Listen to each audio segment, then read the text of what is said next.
beberapa materi yang belum kita pelajari, akan kita pelajari hari ini.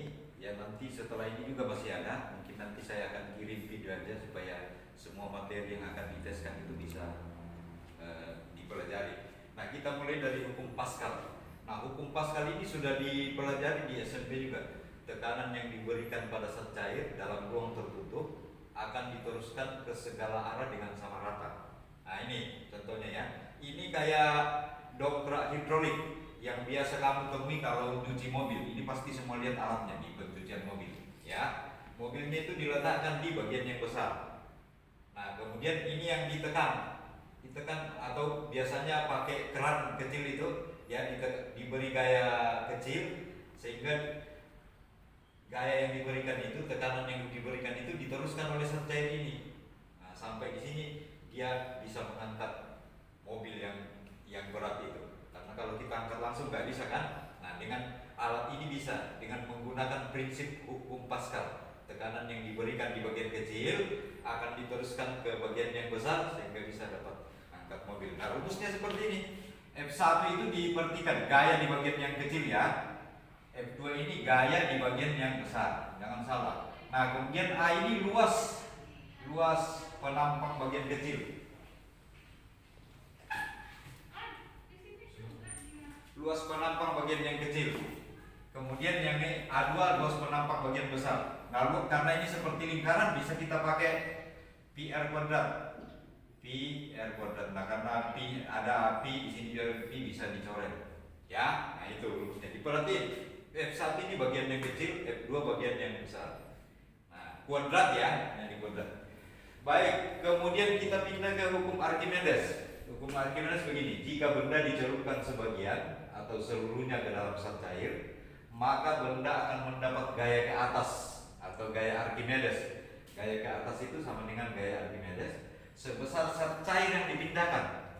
Jadi semakin dalam kita menekan benda, kalian bisa coba bola misalnya, ya. Kalian semakin dalam menekan, maka gaya dari air itu semakin besar. Gaya Archimedes juga semakin besar.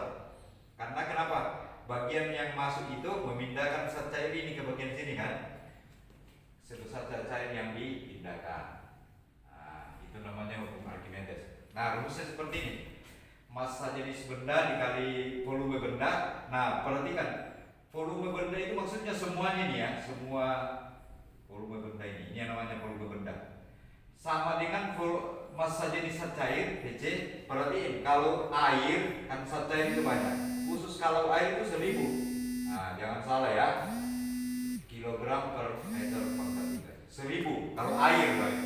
Khusus air. Nah, yang dimaksud Pc itu volume zat cair yang dipindahkan khusus yang masuk ini aja, yang tenggelam. Diperhatikan. Jadi ini V benda yang tenggelam, ya.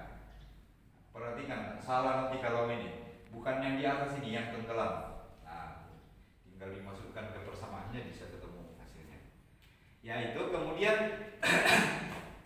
kita lanjutkan ke fluida bergerak. Fluida bergerak itu maksudnya contohnya fluida yang ada di rumah, yang dari keran itu, yang di kamar mandi, atau yang biasa nyiram bunga itu banyak.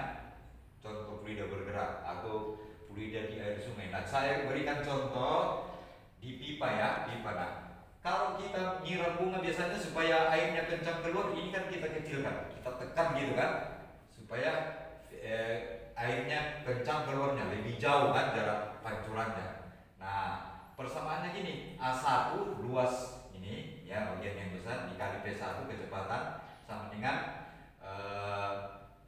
A2 kali V2. Kalau ini semakin kecil, ini juga semakin besar. Ya, semakin kecil A-nya semakin besar kecepatannya. Atau karena ini seperti lingkaran, maka dia ditulis pi r kuadrat, pi-nya dicoret.